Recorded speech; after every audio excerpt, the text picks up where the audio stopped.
Hi everyone, welcome to Forensic Examinations 8 Timelines. I've chosen to do timelines for this video because recently a friend of mine brought his laptop to me which was infected with a virus. The virus had locked him out of his computer and basically put up a screen with a picture of him which it had taken with the webcam on his laptop, saying that he'd been monitored visiting various illegal websites, which obviously he hadn't done, and that if he didn't pay a sum of money, I can't remember what it was, but if he didn't pay it, that they would report him to the police. This screen that it was presented to him included this picture of him taken with the webcam. Also, it included his IP address and the city that he lived in. Okay, so it looked quite scary. This is known as ransomware. I mean, you can do a search on it and there's various information on it, especially if you search ransomware and Ucash, which is UKASH, which is a form of online money transfer, which is what these people were requesting from him. I think it's because it's basically anonymous, and once you part with your money through Ucash, that's it, it's gone. Alright, but if you get this virus or a form of this virus, don't panic and think that you're going to get fitted up or something. It really is just basically a case of they're trying to get money out of you. It's extortion, and that's the end of it. Okay. I fixed the machine, but before I did, I took a forensic copy of it and I generated a timeline just for my own curiosity. To be honest, I wanted to see what this virus had done on his machine.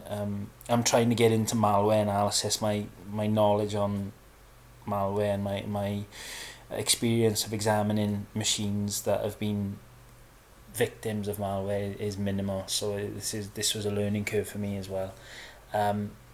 So I decided I was going to produce this video on timelines to show you how much they can add to your examinations. Okay, we're going to be using SIFT. All right, I'm using SIFT 2.14, which is new out.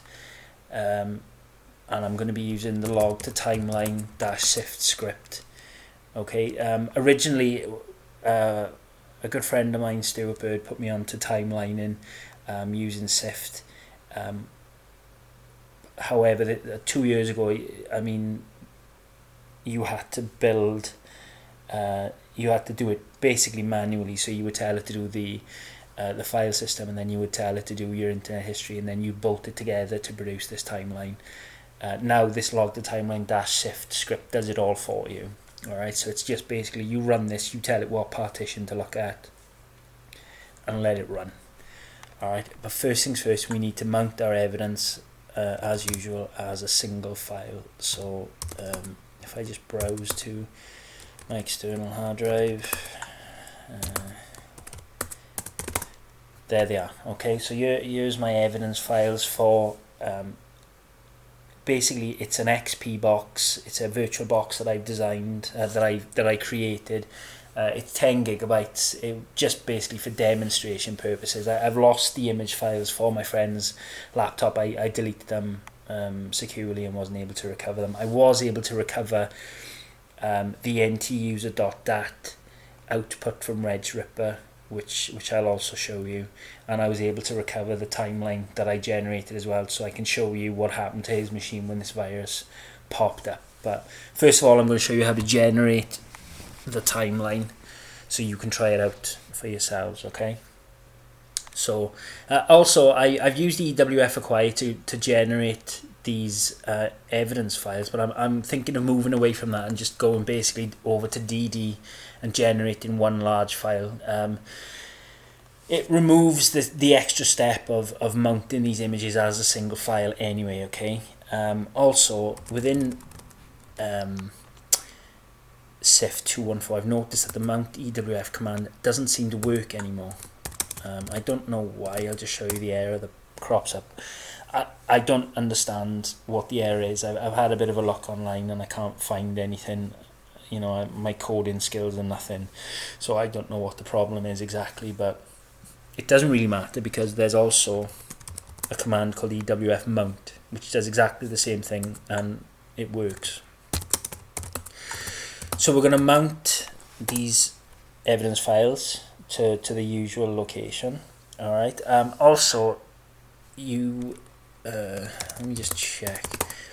What I found was when I set up CIF 214, these EWF and Windows underscore mount folders didn't exist. Okay, so I had to create them. So if you're not sure how to do it, it's basically mkdir /mount/ and then create one for EWF and create one for Windows mount as well, because EWF is where you're gonna mount your evidence files, which is what we've done now. All right, there's EWF1, which was put together by the EWF mount command.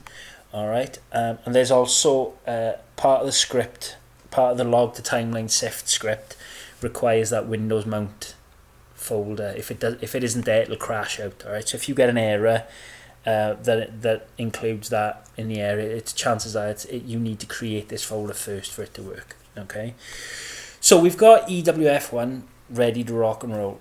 So the next step now is to run log to timeline -sift. All right, it's -z and you specify your time zone. All right, so I'm in GMT.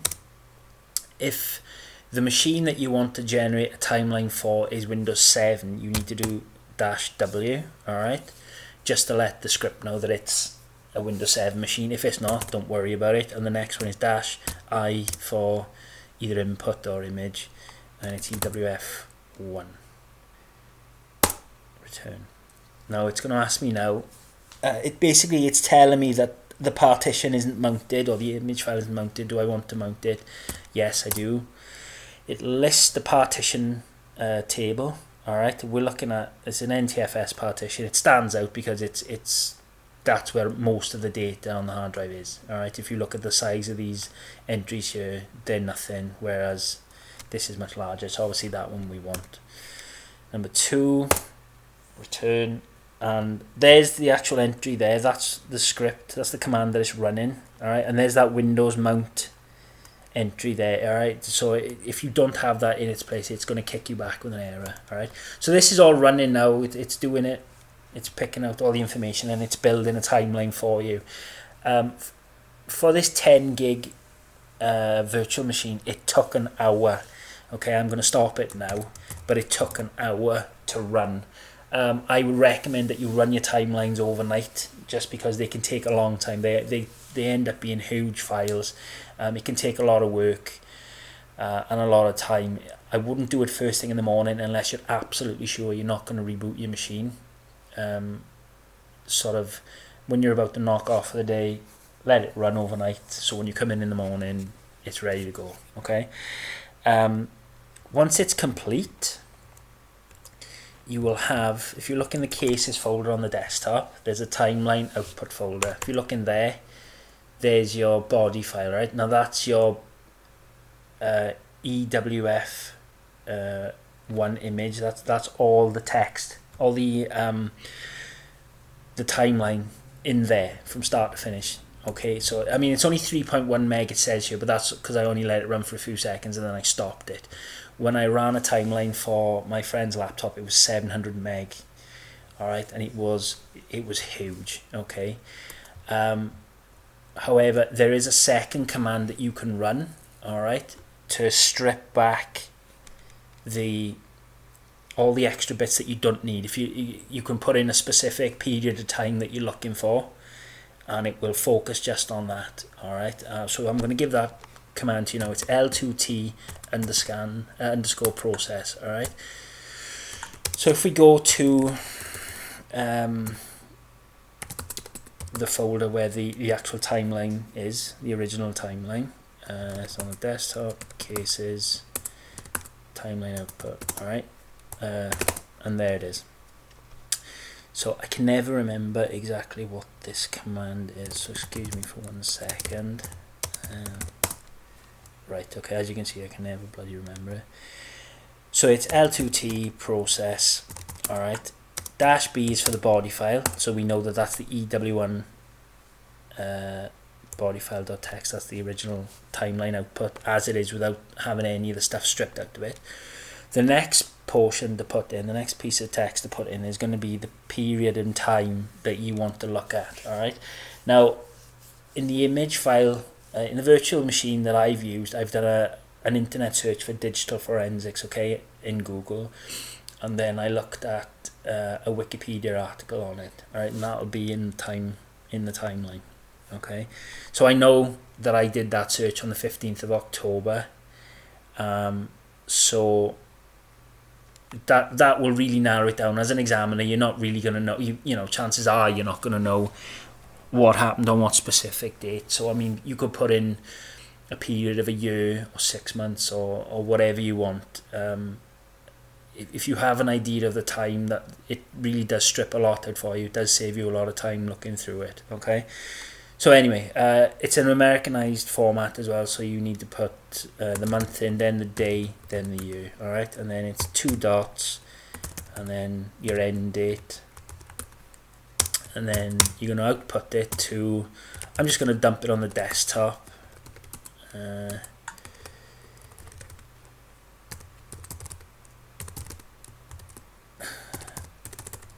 it's going to come out as a CSV file, all right.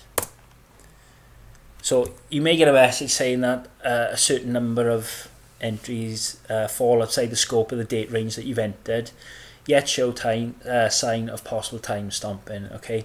It's up to you whether you include them or not. I mean, if I was doing an examination, I would include them, you know, the more information you have, the better. But you don't have to. So, I mean, I'm going to say yes, but it doesn't really matter because I'm only running this against a partial timeline, which I've just cancelled anyway. So now that I've run the L2T process command, what we should have, wherever we specified it to be, is a second file. I'll get rid of that. FE timeline out, which is the file that I specified, okay, as the output here, okay. So, I mean, I can double click on that now and it'll open up within a spreadsheet program. I'm not going to open this one just because, like I said, it's just for the demonstration purposes of this video, so it's not going to have any information. However, I do have one which I did previously on this image, and have run the L2T process command against it. Alright, so I've stripped out a lot. You'll notice that the date here is 17th of July 2004. It's including system files which have been created when the installation of the operating through the installation of the operating system, right? So I know that, let's have a look. I did a search for digital forensics. As you can see, right, we've got the date, which is the 15th of October, the time, which was around about 10 to 10 in the morning. The time zone is GMT. Now this column here deals with the kind of access, what this time and date, what kind of access was conducted on the file. All right, so you can see it's MAC-B, which is modified, accessed, changed, and birth, from what I've read. Okay, if I'm wrong, please do correct me. So what we've done, if we scroll across on that time and date, you can see that there's a Google search for digital forensics, which I did. And if you scroll down, because it's in time order, you'll see all these GET requests as it starts requesting images and bits of pages, and the search results are coming up. You keep going, and now you can see access to Wikimedia, and then eventually Wikipedia. All right, so you can see now from this, you can say, right, that this user accessed, was on, went to Google, did a search for digital forensics, looked at this website. All right, if you scroll over, you can see which files themselves on the hard drive are being accessed and written to. Because I'm using Firefox, which is there, it tells you what Firefox, what internet browser I'm using. It shows cache 1, cache 2. These are the Firefox cache files which are being edited, which are being added to. Sorry. All right. So that's a basic timeline. You know, you may have other things that you want to see. I'm going to show you now the timeline off my friend's laptop, which showed this virus coming down from a website and making various changes. All right. So I'll close this out. hang about. Getting ahead of ourselves here. Right. This is a spreadsheet relating to, ignore this for a second, this is the ntuser.dat file. We'll come to this in a second. Right, this is the timeline after I run L2T process. I've also blanked out the websites that he's been on just for his privacy, basically. And I've also stripped out a lot of extra stuff as well, only because there were so many entries in the timeline that it just Sift was struggling to load it, okay? But as you can see, we've got internet activity, all right? If you remember, I said to you that the virus took a picture of him using the webcam that was built into the laptop, right? Now, when I did an examination using forensic software of the laptop, I found the picture, and it was called here, camdib.bmp. That was the name of the file, right? So just from that, I can get the file created time, which was 1816 hours on the 14th of September. That gives you an idea that, you know, around about this time, this is when the virus is kicking off, because it's taking this picture. If you look further down, you can see that it's creating a main that was a HTML file. All right, you got a cascading style sheet file. There's a couple of images. These were all used to build that page that was presented to him when he logged in. All right, with a picture of him at the top. If you go back a few notches, you'll find that there's the msconfig.dat file and an msconfig.ini file. Now these were flagged up as viruses as well, as was this file here and this file here. All right. So from that, you can see that he's on the internet. He's gone to a couple of websites. All of a sudden, this file has been generated within his Java folder. All right. So it looks as if it's a Java exploit. By the way, like I said, my knowledge of malware and my experience with malware is minimal. So if I'm saying things that are blatantly wrong, then, you know, for my own sake, please let me know. I really want to get into malware, and I don't want to obviously lead anyone else off in the wrong direction if I'm not saying the correct things. Okay, but from what I'm seeing, this Java file was generated, which seemed to have generated this exe file. All right, this exe file has edited his ntuser.dat file. All right, if I move over here, under the profile victim is the ntuser.dat file. This file has been modified. All right, at 1816. It even tells you which key was modified. All right, so this is the HKey user software, Microsoft Windows NT current version WinLogon key. All right, we're going to look at that key in a second in the ntuser file that just popped up. All right, so we want to take a look at this file now and see exactly what it has done. All right, so using regripper, I extracted his ntuser.dat file. I'm using regripper. I passed it out to have a look and see what was going on. Okay, so within the output file from regripper, here's information regarding the WinLogon key. All right, now you can see the last write time for the WinLogon key was 1816 hours on the 14th of September. All right, go back to your spreadsheet, to your timeline, 1816, 14th of September. That's right, so that's great, that all tacks in. At the bottom, this wouldn't normally be there, but at the bottom you can see shell equals explorer exe, so it's invoking explorer, but it's also invoking this msconfig.dat file, which is the malware. All right, so obviously what this is doing is locking him out and presenting him with this page to say that he needs to pay up or they're going to go to the police. I can't remember if I said this, but the virus had actually locked him out. It had disabled his antivirus. It had stopped his antivirus updating as well. Okay, when I extracted the virus and uploaded it to see what information was available on it, it had been flagged up as a virus 4 days after he picked it up. Okay, so when he picked it up, it was still undetected by antivirus, which is why it got through and caused so many problems for him. All right, but I mean, the point of this video is basically to show you how much information can be presented in these timelines, and how they can help you. I mean, if this had been somebody whose computer I was examining who had come to me and said that they'd picked a virus up, this is how I would have gone about it. I mean, as far as reverse engineering the malware, I mean, I haven't got to that stage yet, but hopefully in time I will. But this gives you an idea exactly of what has gone on, working backwards from that camdib file, because obviously once that file has been created, because it's directly linked to the malware, I can work backwards then and see exactly what's happened here. I mean, I can cheat a little bit because I've run the antivirus, which now flags up these files here, so I could search for those as well. But if you don't have that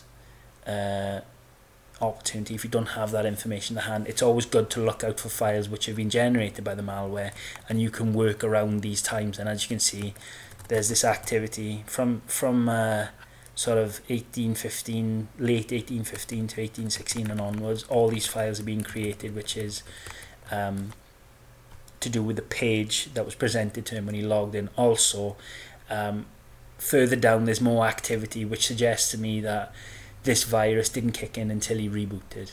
Alright, which obviously, as you can see in the winlogon key, that's exactly what happens. As soon as he logged in, it invoked this msconfig.dat file, and he was locked out. Alright, so that's it really. If you have any questions regarding timelines, I mean, I don't know how much I can help you really, other than running them. If you want to check out the people who made the timeline software, I'm sorry I can't pronounce his surname, but I believe it's Christian someone. I have been in touch with him, and he was very helpful originally when I started doing timelining. They're always open to donations, so be nice and drop them something if you can. Other than that, if you have any questions, as always, drop me a message and I will help you out where I can. And thanks very much. Thank you.